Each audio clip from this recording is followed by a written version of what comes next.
जाना पड़े। मैंने तो अपने जीवन में कभी झूठ नहीं बोला। धर्मराज से कहा यमराज जी ने कहा, याद करो महाराज, महाभारत का जब युद्ध हो रहा था, आपने गलती से एक बार झूठ बोला था। गुरु द्रोणाचार्य ने प्रतिज्ञा की थी कि जिस दिन मेरा बेटा अश्वत्थामा मारा जाएगा उस दिन मैं युद्ध करना बंद कर दूंगा। एक अश्वत्थामा नाम का हाथी मारा गया।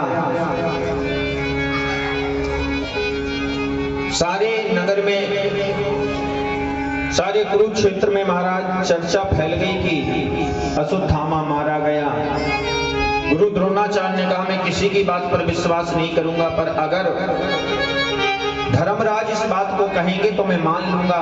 धर्मराज से पूछा, क्या अश्वत्थामा मारा गया? धर्मराज ने कहा, अश्वत्थामा हत्यो नरोगा कुंजरोगा। अश्वत्थामा तो मारा गया, आदमी था या जानवर ये मैं नहीं जानता। इतने में भगवान ने शंख बजा दिया।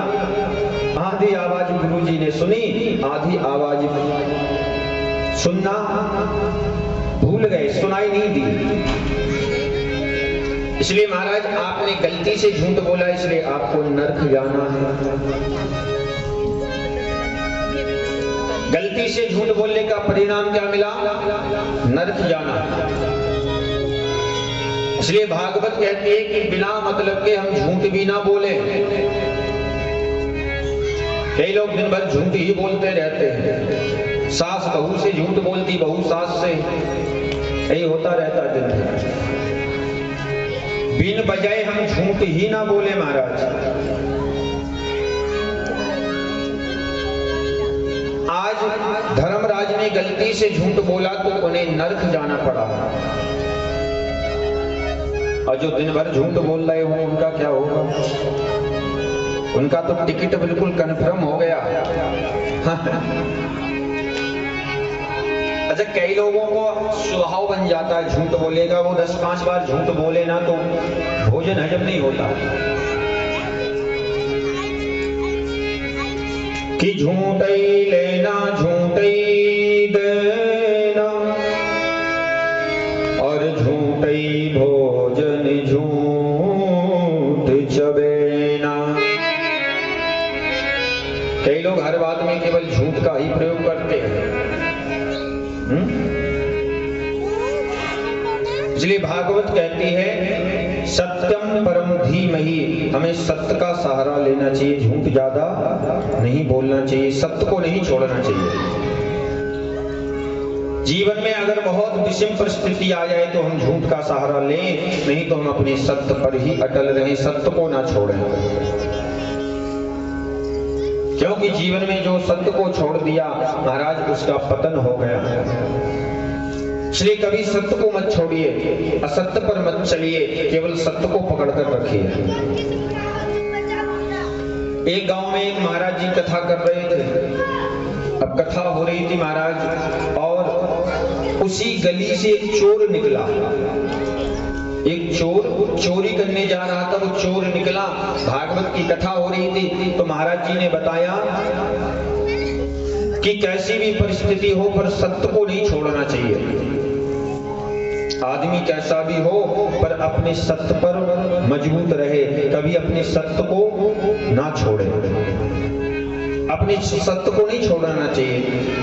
अब ये बात उस चोर ने सुन ली, ध्यान से समझना। पंडित जी कथा में कह रहे थे कि कभी भी अपने सत्य को नहीं छोड़ना चाहिए, क्योंकि सत्य हमें बहुत कुछ देता है। उस चोर ने इस बात को सुन लिया कि महाराज जी कह रहे हैं कि अपने सत्य को मत छोड़ो। चोर गया चोरी करने। अब एक राजा के महलों में चोर घुस गया। दरवाजे पर जो पहरेदार खड़े थे, पहरेदारों ने पूछा, कहां जा रहे हो? बोले, चोरी करने जा रहा हूं। पहरेदारों ने पूछा, कहां जा रहे हो? बोले, चोरी करने जा रहा हूं। तो पहरेदारों ने सोचा, लगता है राजा का कोई खास आदमी इसलिए उल्टा बोल रहा है। चोर क्या बोल के जाता कि मैं चोरी करने जा रहा हूं? अच्छा, चोर ने प्रतिज्ञा कर ली थी कि पंडित जी ने कहा कि झूठ नहीं बोलना है, मतलब सत्य को नहीं छोड़ना है। और अंदर गया महाराज तो मंत्री मिला। मंत्री ने पूछा कहाँ जा रहे हो? बोले चोरी करने जा रहा हूँ। मंत्री ने कहा बड़ा उल्टे दिमाग का आदमी है, लगता है राजा का कोई बिल्कुल पर्सनल आदमी है, इसलिए इतना दबंगी से बात कर रहा है। ठीक ठीक, जाओ जाओ जाओ। सामने महल में पहुंचा तो रानी का 9 लखा जो हार था, हीरा मोती जवाहरात का, वो टंगा हुआ था। चोर गया, हार को उठाया, झोले में रखा, वापस। फिर मंत्री मिला, कहाँ गए थे? बोले चोरी करने गया था, चोरी करके आ रहा हूं। द्वारपालों ने पूछा कहाँ गए थे? बोले मैं चोरी करने गया था। द्वारपालों ने कहा अजीब आदमी है यार, कम से कम सीधे तो बता दे कि करने क्या गया था। राजा से मिलने गया था, राजा का मित्र है, राजा का कोई खास आदमी है, पर बड़ा उल्टा बोल रहा है। जैसे ही महाराज सवेरा हुआ, रानी अपने कमरे में गई, सोचा कि मैं अपने हार को पहन लूं, तो देखा तो हार तो था ही नहीं, कोई उठाकर ले गया। तो राजा ने घोषणा कर दी कि जो रानी का हार ईमानदारी से लौटा देगा उसको मैं अपने राज्य का आधा मालिक बना दूंगा। जो ईमानदारी से रानी का हार लौटाएगा उसको मैं अपने राज्य का आधा मालिक बना दूंगा। इस बात को चोर ने सुना तो चोर ने सोचा हो सकता है राजा लालच लेकर चोर को ढूंढना चाहते हैं और राजा का मूड हो सकता है बदल जाए तो मार ना दे कहीं। पहले तो सोचा चोर ने मैं नहीं जाऊंगा, मैं नहीं बताऊंगा कि मैंने उठाया है। लेकिन फिर याद आया कि पंडित जी ने कहा था कि सत्य को मत छोड़ना। अब तो भैया चोर पहुंच गया राजमहल में और राजा की सभा लगी थी। राजा ने पूछा कोई मिला जिसने हार उठाया? तो वो चोर सामने पहुंच गया, बोले महाराज हार मैंने उठाया, मैं हूं वो चोर जिसने हार उठाया। राजा सुनकर बड़े प्रसन्न हुए, भैया तुम हो तो चोर, पर इतनी ईमानदारी कि तुमने चोरी की, हार को ले गए और हार ले जाने के बाद अब तुम वापस करने आए। ऐसी कौन सी बात आपको अच्छी लग गई कि आज आप एक हार को चुराने के बाद आप वापस करने आ गए? तो चोर ने कहा महाराज मैंने 1 मिनट कथा सुनी थी, भागवत हो रही थी तो 1 मिनट खड़े होकर मैंने सुनी थी और उस कथा में पंडित जी ने बताया था कि सत्य को मत छोड़ो। इसलिए मैं जिस दिन चोरी करने आया महाराज, आपके पहरेदारों ने पूछा कि कहां जा रहे हो? तो मैंने कहा कि चोरी करने जा रहा हूं। इनने मुझे नहीं रोका। आपका मंत्री मिला, मंत्री ने पूछा कहां जा रहे हो? मैंने कहा चोरी करने जा रहा हूं। मंत्री ने भी मुझे नहीं रोका। अब जब किसी ने नहीं रोका महाराज को मैं हार उठाकर चला आया। अच्छा, अब आपने पूछा कि हार किसके पास है? तो मैं बता भी रहा हूं कि मेरे पास है। राजा सुनकर बड़े प्रसन्न हुए। तुम एक चोर हो, पर चोर होते हुए भी तुमने अपने सत्य को नहीं छोड़ा। जाओ आज से मैं अपने राज्य का आधा राजा मैं तुम्हें बनाता हूं, आधा राजपाट मैं तुम्हें देता हूं। 1 मिनट के सत्संग का इतना बड़ा प्रभाव उस आदमी के जीवन में पड़ा कि एक चोर राजा बन गया।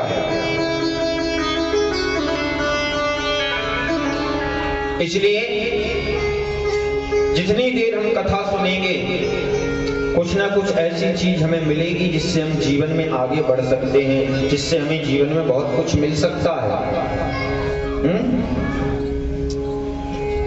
पर आजकल कथा लोग कम सुनते हैं, फिल्म ज्यादा देखते हैं। जो फिल्म हमारे जीवन को बर्बाद करती है उसको हम लोग देखते ज्यादा हैं। जो कथा हमारे जीवन को बदलती है, हमारे भविष्य को बनाती है, उस कथाओं में नहीं जाते, कथाओं को नहीं सुनते हम।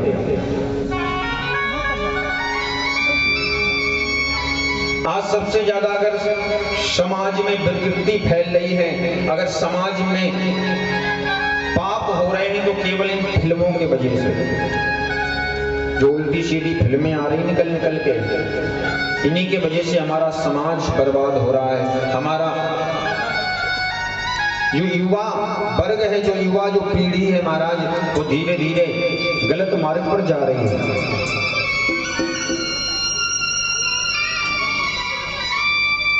किसी फिल्म में आपको अच्छी बात नहीं बताई जाती। फिल्म में अगर बताया जाता है तो एक ही बात बताई जाती है, क्या? मुझे पीने का शौक नहीं, मैं पीता हूं गम भुलाने को। इतना बड़ा षड्यंत्र लोग रचाते हैं महाराज फिल्मों के माध्यम से।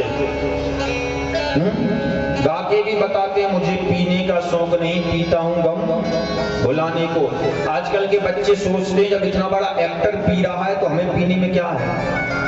जब इतने बड़े एक्टर का गम दूर हो गया तो हो सकता है पीने से हमारा भी गम दूर हो जाए।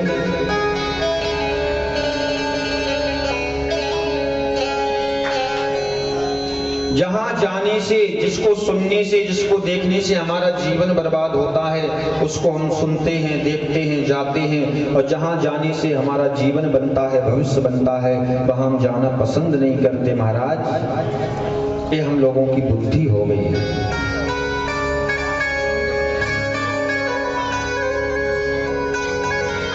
ये हम लोगों की बुद्धि हो गई है। इसलिए मैं निवेदन करूं, सत्संग आपके जीवन को संभालने का काम करता है। जितनी देर हम मोबाइल में गाना सुनते हैं, जितनी देर हम घर में टीवी देखते हैं, उतनी देर अगर हम बैठ के कथा सुन लेंगे तो उस कथा के बदले में महाराज आपको बहुत कुछ प्राप्त हो जाएगा, बहुत कुछ मिल जाएगा, बहुत कुछ मिलेगा आपको। एक कथा साक्षात कृष्ण है महाराज, और कृष्ण ही आपके भविष्य को, आपके जीवन को बदल सकता है। इसलिए एक साधक ने